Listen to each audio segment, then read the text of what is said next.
बीते दिनों एक जनहित याचिका पर सुनवाई के दौरान सुप्रीम कोर्ट ने कहा कि वह विधायिका को मौलिक कर्तव्यों के प्रवर्तन के लिए कानून बनाने का निर्देश नहीं दे सकता है, जबकि भारतीय संविधान द्वारा प्रदत्त मौलिक कर्तव्यों को नागरिक नैतिक दायित्वों के एक समूह के रूप में संदर्भित किया जा सकता है, जिसे भारतीय नागरिकों द्वारा पालन किए जाने की अपेक्षा की जाती है।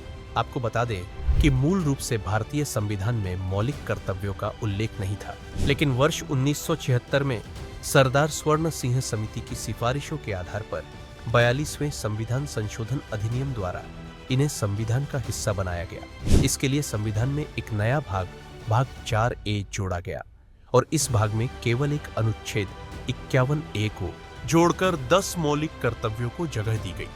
हालांकि वर्तमान में भारतीय संविधान में कुल 11 मौलिक कर्तव्य शामिल है।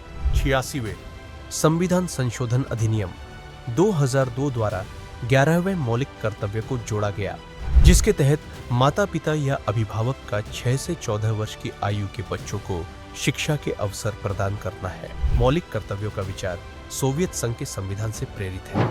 आइए अब देखते हैं संविधान में शामिल 11 मौलिक कर्तव्यों को। 1. संविधान का पालन करें और राष्ट्रीय ध्वज एवं राष्ट्रगान का सम्मान करें। 2. स्वतंत्रता संग्राम के आदर्शों का पालन करें। 3. भारत की संप्रभुता और अखंडता की रक्षा करें। 4. देश की रक्षा करें और आह्वान किए जाने पर राष्ट्रीय सेवाएं प्रदान करें। 5. सामान्य भाईचारे की भावना का विकास करें। 6. देश की समग्र संस्कृति को संरक्षित रखें। 7. प्राकृतिक पर्यावरण का संरक्षण तथा जीवित प्राणियों के प्रति दया की भावना रखें। 8. वैज्ञानिक दृष्टिकोण और मानवता का विकास करें। 9. सार्वजनिक संपत्ति की सुरक्षा करें और हिंसा से बचें। 10. व्यक्तिगत और सामूहिक गतिविधि के सभी क्षेत्रों में उत्कृष्टता की दिशा में प्रयास करें, ताकि राष्ट्र निरंतर प्रयास और उपलब्धि के उच्च स्तर तक पहुंच सके। 11. सभी माता पिता अभिभावकों का यह कर्तव्य है कि वे अपने 6 से 14 वर्ष की आयु के बच्चों को स्कूल भेजें। इसके अलावा मौलिक कर्तव्य गैर न्याय संगत है, अर्थात न्यायपालिका के माध्यम से कानून द्वारा लागू नहीं किए जा सकते हैं।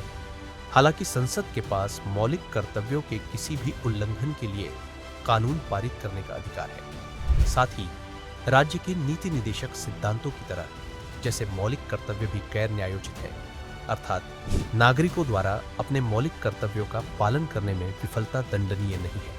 वहीं ये कर्तव्य केवल नागरिकों तक ही सीमित है, अर्थात विदेशियों पर लागू नहीं होते। इसके अतिरिक्त मौलिक कर्तव्यों में कुछ महत्वपूर्ण कर्तव्य जैसे वोट डालना, परिवार नियोजन, करों का भुगतान करना आदि शामिल नहीं है।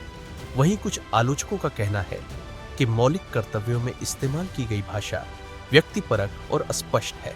मौलिक कर्तव्यों पर सर्वोच्च न्यायालय के विचार को भी देख लेते हैं। सर्वोच्च न्यायालय के रंगनाथ मिश्रा वाद 2003 में कहा गया कि मौलिक कर्तव्यों को न केवल कानूनी प्रतिबंधों से बल्कि सामाजिक प्रतिबंधों द्वारा भी लागू किया जाना चाहिए। एम्स छात्र संघ बनाम एम्स 2001 मामले में सर्वोच्च न्यायालय द्वारा यह माना गया था कि मौलिक कर्तव्य मौलिक अधिकारों के समान ही महत्वपूर्ण है। वीडियो पर आधारित प्रश्न, निम्नलिखित में से कौन सा भारतीय नागरिक का मौलिक कर्तव्य नहीं है? ए. हमारी मिश्रित संस्कृति की समृद्ध विरासत को महत्व देना और संरक्षित करना। बी. सार्वजनिक चुनावों में मतदान करना। सी. सार्वजनिक संपत्ति की सुरक्षा करना और हिंसा का परित्याग करना। डी. उपर्युक्त सभी अपना उत्तर कमेंट में दें।